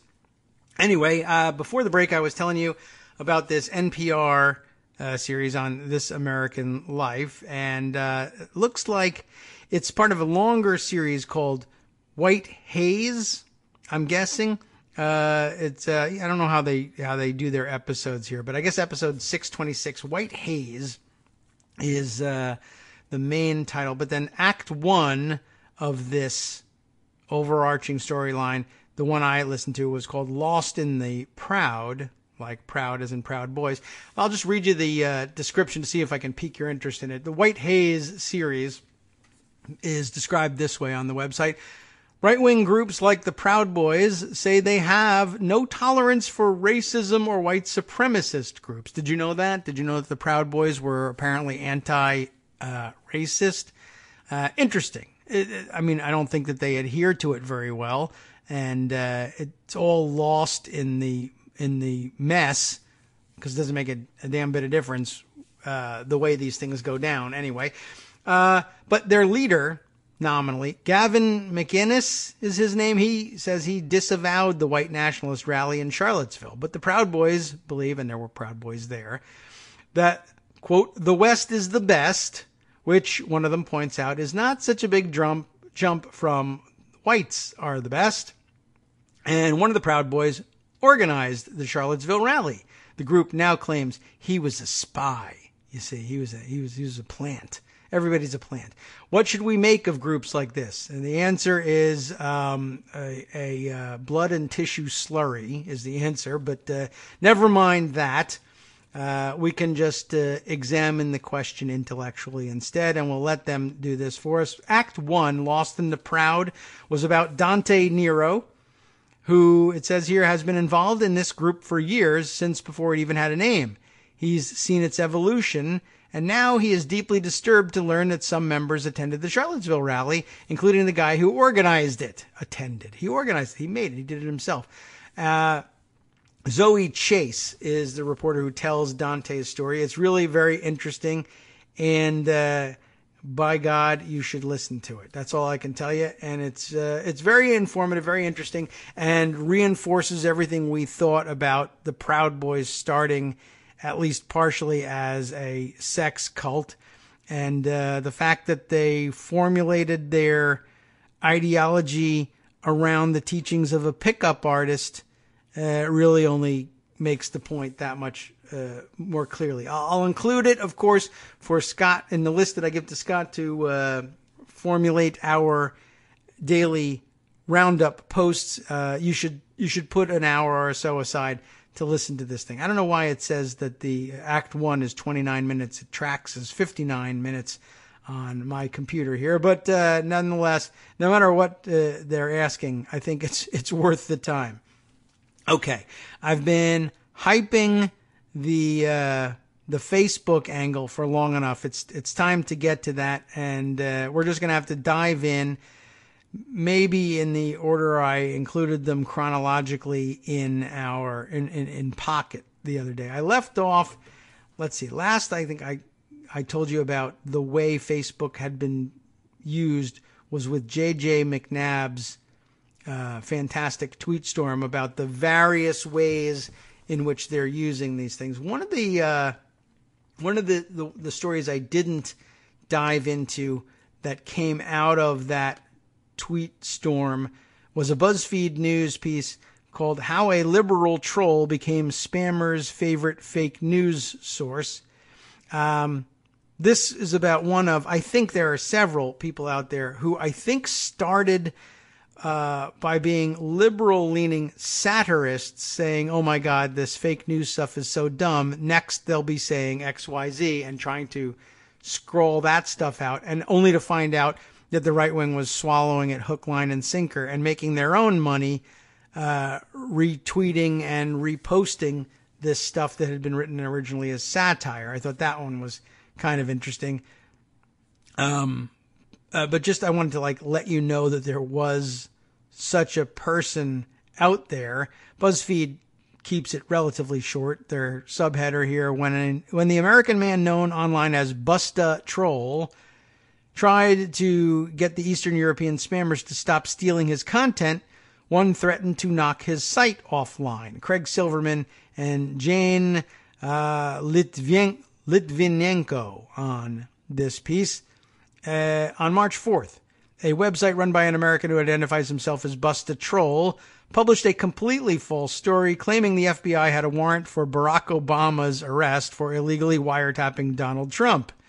The story appeared on The Resistance, a website that for months had been pumping out over-the-top fake news intended to parody what its owner says are the often false stories published by hyper-partisan right-wing sites. Not a particularly smart idea, I don't think, now that I think about it.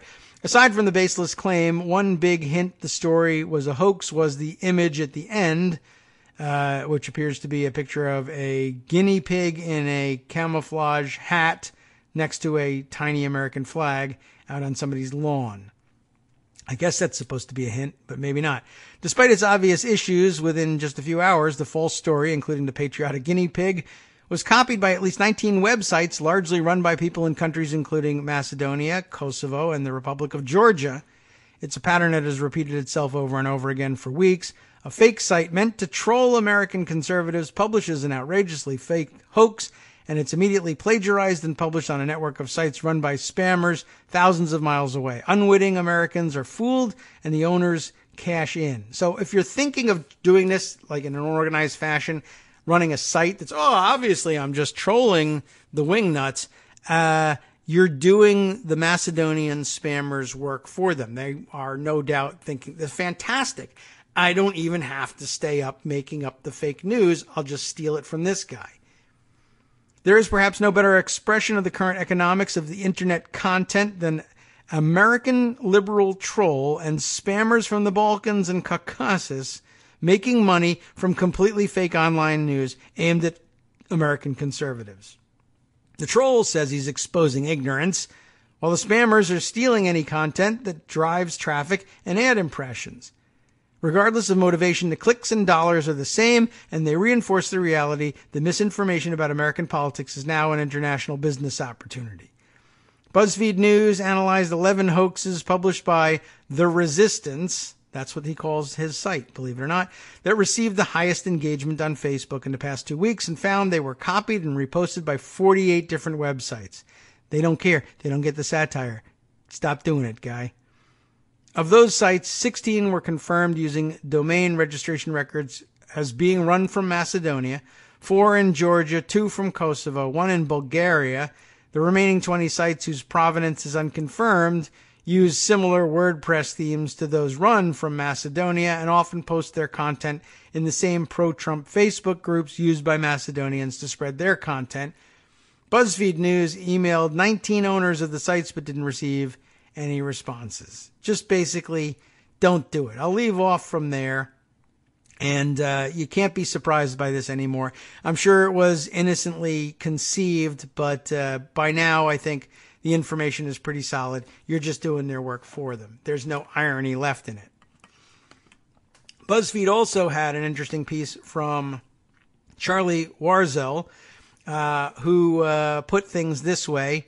Mark Zuckerberg can't stop you from reading this because the algorithms have already won, and the machines are running the asylum, making a slightly different point about this and about Zuckerberg's efforts to try and tamp down on this activity. Will it work? I don't know. I doubt it. Charlie Warzel doesn't seem to think so. There's a decent chance, he writes, that Facebook CEO Mark Zuckerberg will see this story. It's relevant to his interests and nominally about him and the media and advertising industries his company has managed to upend and dominate. So the odds that it will appear in his Facebook newsfeed are reasonably good. And should that happen, Zuckerberg might wince at this story's headline or roll his eyes in frustration at its thesis. He might even cringe at the idea that others might see it on Facebook as well. And some almost certainly will, because if Facebook works as designed, there's a chance this article will also be routed or shared to their news feeds, and there's little the Facebook CEO can do to stop it because he's not really in charge of his platform. The algorithms are. This has been true for some time now, but it's been spotlit in recent months following a steady drumbeat of reports about Facebook as a channel for fake news and propaganda, and more recently, the company's admission that it sold roughly $100,000 worth of ads to a Russian troll farm in 2016. The gist of the coverage follows a familiar narrative for Facebook since Trump's surprise presidential win, I'll put that in quotes for you, that social networks as vast and pervasive as Facebook are among the most important engines of social power with unprecedented and unchecked influence. It's part of a big tech political backlash that's gained considerable currency in recent months, enough that the big platforms like Facebook are scrambling to avoid regulation and bracing themselves for congressional testimony. Should Zuckerberg or Twitter CEO Jack Dorsey be summoned to Congress and peppered with questions about the inner workings of their companies, they may well be ill-equipped to answer them. Because while they might be in control of the broader operations of their respective companies, they do not appear to be fully in control of the automated algorithmic systems calibrated to drive engagement on Facebook and Twitter. And they have demonstrably proven that they lack the foresight to imagine and understand the now clear real-world repercussions of those systems. Fake news, propaganda, and dark targeted advertising linked to foreign interference in a U.S. presidential election. Among tech industry critics, every advancement from Alexa to AlphaGo to autonomous vehicles is winkingly dubbed as a harbinger of a dystopian future powered by artificial intelligence. Tech moguls like Tesla and SpaceX founder Elon Musk and futurists like Stephen Hawking warn against nightmarish scenarios that vary from the destruction of the human race to the more likely threat that our lives will be subject to the whims of an advanced algorithm that we've been happily feeding with our increasingly personal data.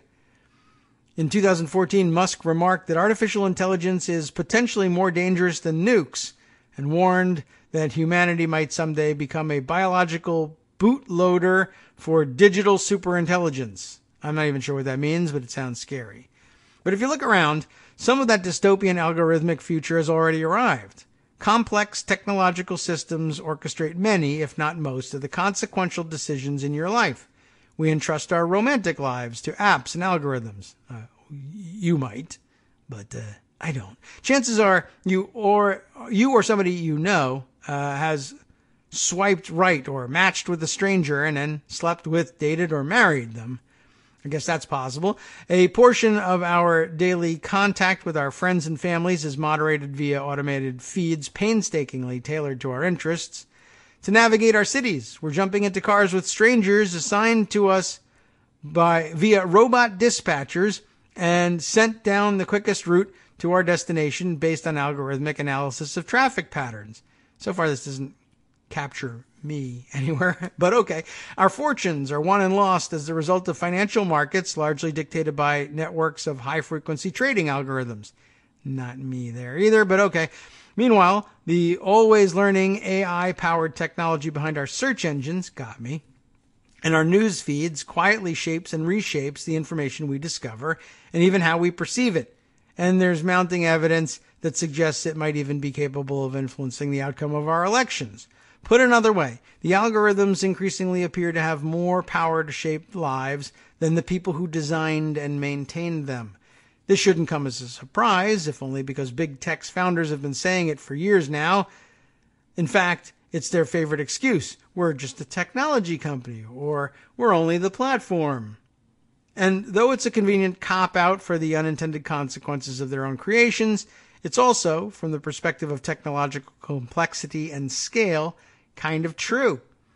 Facebook and Google and Twitter designed their systems and they tweaked them rigorously, but because the platforms themselves, the technological processes that inform decisions for billions of people every second of the day, are largely automated, they're enormously difficult to monitor. Facebook acknowledged this in response to a ProPublica report this month that showed the company allowed advertisers to target users with anti-Semitic keywords. According to the report, Facebook's anti-Semitic categories were created by an algorithm rather than by people.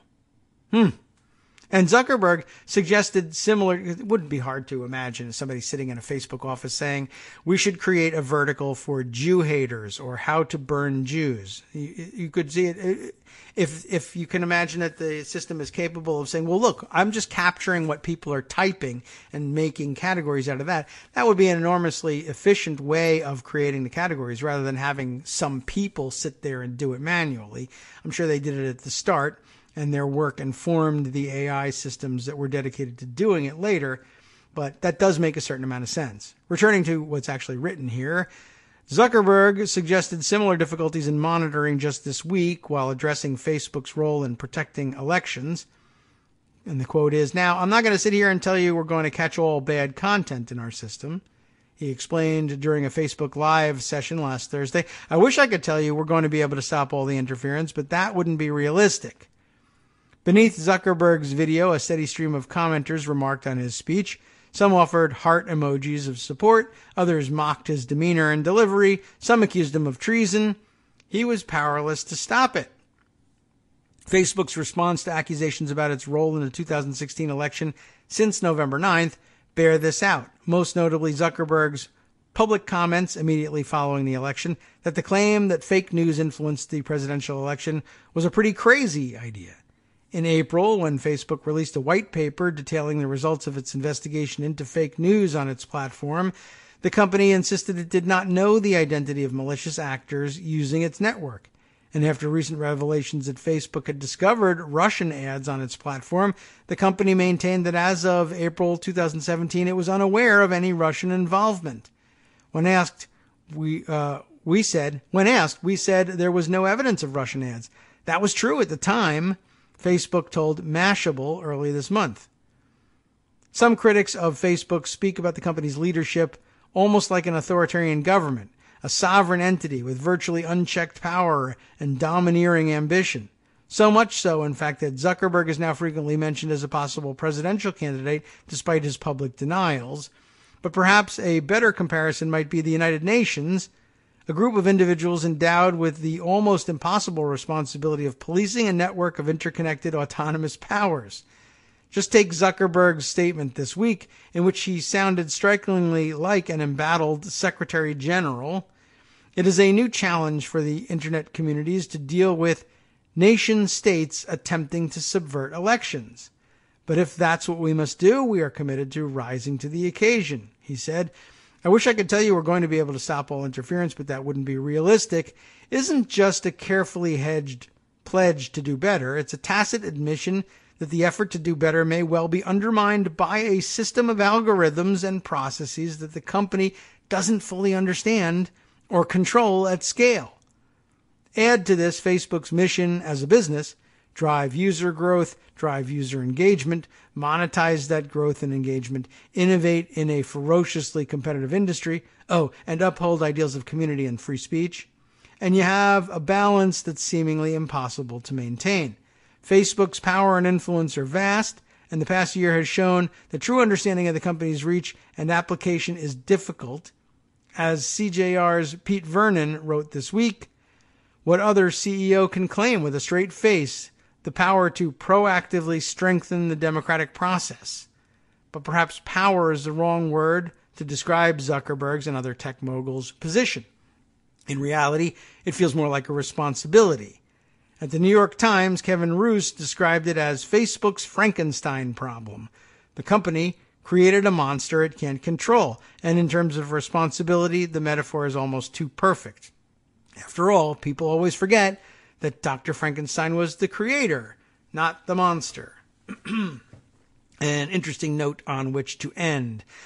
There's more on the Facebook front, of course, more specific stuff, but I thought that was a better general overview of the things that we ought to be thinking about with respect to Facebook and the things it can do and how effective we're going to be in stopping it or even detecting it ahead of time. I don't know that we're ever really going to get there. Let's see. Other Facebook and tech-related stories. I thought this one was interesting. I'm curious about how this came to pass, but I guess I'll bring this up as we were informed earlier this week, although I don't think we discussed it on the air. The win down in Florida, flipping a state Senate seat, Annette Taddeo winning a Republican-held Senate seat there. She was back in the news, and that was occasion to remind everybody that Hillary Clinton, as Jason Cherkis puts it in the Huffington Post here on September 6th, Hillary Clinton wasn't the only Democrat whose campaign got hacked in 2016. I didn't know about this, and I don't know why it would have happened even. But I'll skip down a little bit here in the article. No candidate had to confront the hacking of their private campaign materials. That is until 2016, when Hillary Clinton's Democratic presidential campaign fell victim to a Russian-backed hacking operation. Down-ballot candidates across the country were targeted as well. On this week's episode of Candidate Confessional, the HuffPost podcast, we interviewed one of those targets, Annette Taddeo, a Democrat who ran for Congress in South Florida. Taddeo started her campaign worrying about her name recognition, trying to win over the dominant Cuban immigrant voting bloc, and having to make up a 24-point deficit against her primary opponent, former U.S. Representative Joe Garcia. Unlike her opponent, who had his share of baggage, Taddeo saw her clean record as her selling point. The strength was cleanliness, not having any kind of blemish on my record, she explained. This district in particular was very tired of the scandals. The hack of her campaign changed all that. Taddeo knew that the DCCC had been hacked. She said she asked party officials about it. No one raised alarms that her materials might have been stolen. She didn't find out her campaign had been hacked until it was too late, when a blogger started to publish stories using the private materials. There was no preparation and no warning. It's an interesting story. You need not get all the way into it, and it's not even that much longer, but you can read it for yourself. I just thought it was rather amazing that it's now becoming the case that why would anybody have spent time hacking down ballot races like that one in particular? I'm not sure. Maybe it was just windfall material, so they figured they'd screw around with it or farm it out to people who would be interested because they were local. But I guess the problem was a little bit more widespread than we actually knew. Let's see. We had other Facebook stories which we hinted at and alluded to earlier in the week. For instance, the Politico story about Russian-funded Facebook ads backing Jill Stein, Bernie Sanders, as well as Trump. And we didn't get a chance to discuss that one as extensively as I wanted to, but maybe it's best if we don't, because it'll be embarrassing for a lot of people. And but it just goes to show how easily some of this stuff is pulled off. And interestingly, that they targeted some people who have since, some of whom have since spent time insisting that the whole Russia angle is itself some kind of a hoax. And and it certainly. It's a valid question to say, why aren't we approaching this with at least some, if not more, skepticism? True. But it's also, I think, a valid objection to say, well, apparently we're coming up with some information. We have to find out whether it checks out. But if true, maybe you personally, or people you know, or people you were aligned with politically may have been fooled by this already. And maybe you're not really in a very strong position to insist that we approach everything with skepticism in terms of, did it even happen? If it apparently did, and it happened to you. But don't take that as any sort of signal that anybody has to shut up, whether about Russia or skepticism about Russia. It's all still an open question. And everybody, and in this space anyway, is invited to join in asking about it. I thought this other one was kind of interesting. It's not like you're the only suckers out there, whether you were suckered because you were believing in Facebook ads bought to support Jill Stein or Bernie Sanders or Trump or anybody else for that matter. It's not something that they targeted liberals with to show that they could own them. They targeted everybody, and guess what? Everybody fell for it. CNN has an interesting story, and this will probably be our last, and we'll only get to part of it. The fake Tea Party Twitter account linked to Russia and followed by, you won't believe it, genius Sebastian Gorka. Drew Griffin and Donnie O'Sullivan have this story, and it's at Tea Party News, just T, the letter T, Tea Party News, looked as American as could be. Of course, right? Tea Party News. A Twitter account. Its profile photo on the site was a Tea Party teapot in the colors of the American flag. Its cover photo was an image of the U.S. Constitution. In the lead up to the 2016 presidential election, Tea Party News posted pro-Trump, conservative, and anti-immigrant messages. It regularly retweeted Fox News, Ann Coulter, and other conservative Twitter accounts. And 22,000 accounts follow it, one of them former White House advisor Sebastian Gorka. But Tea Party News wasn't American. It was part of a Russian propaganda operation, according to Russian journalists who discovered the link. Russian journalists. Those journalists discovered that Tea Party News was linked to Russia's Internet Research Agency, a shadowy news service with ties to the Kremlin, one of up to 50 such Twitter accounts which collectively had more than 600,000 followers. The Internet Research Agency was also the group linked to the $100,000 worth of politically themed ads purchased on Facebook during the election, the existence of which Facebook disclosed to Congress earlier this month. As with Facebook, there is growing evidence that foreign governments, including Russia, used Twitter to try and influence public opinion. Part of the Russian campaign during the election involved the creation of an entire army of trolls and automated bots on Twitter, which together overwhelmingly supported one candidate, according to two reports by U.S. intelligence agencies.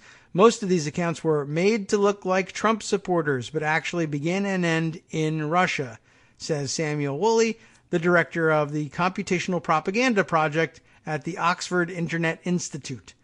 Woolley and his team tracked suspected bot accounts during the campaign. Bots played a powerful role in determining the flow of information among users during the campaign. Bots amplify someone's position, Woolley said, so people like to tell me propaganda has been around forever. But what I like to say is this: when you computationally enhance propaganda, you have a much more effective or a much more difficult time parsing information and understanding actually what's going on. Very interesting. Don't feel bad if you were fooled. Sebastian Gorka was fooled too, and he's got a PhD. So, I don't know. We've denigrated that one for the most part here on the show, so maybe you should feel bad. Anyway, just amazing new developments, more information coming out all the time on this stuff. We can't possibly cover it all, but we can sure try. We're going to take the weekend off as part of that effort to try.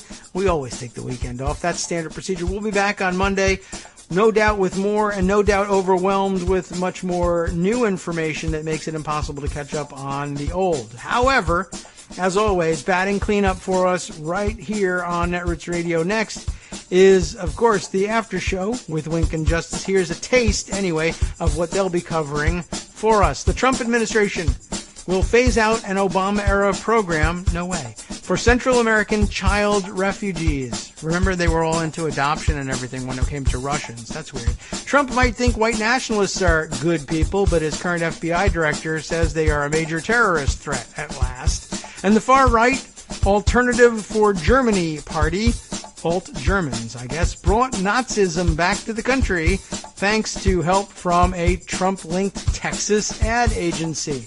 What a great accomplishment for them. In the last half, their Friday news dump and recycling center, news that's been repurposed with a purpose, a lawsuit filed this week alleges that St. Louis police singled out and savagely beat a journalist filmmaker while his wife was forced to watch. And Google and Facebook's threat to democracy hits progressive and independent media hard. Oh no, crap. I knew I should have had a reason for telling you all this. All of that next on the After Show with Wink Daily and Codes Justice. Radio on netrootsradio.com. You have been listening to the Kagro in the Morning Show with David Waldman. Thanks for listening. Have a great weekend. Have an easy fast if you are, in fact, fasting for Yom Kippur. Do hydrate. Seriously, that's an actual issue. We'll be back on Monday with more, and of course, we'll have been absolved of many of our sins, and so we should start off bright and early with a positive attitude. Except Trump stands in the way. Too bad.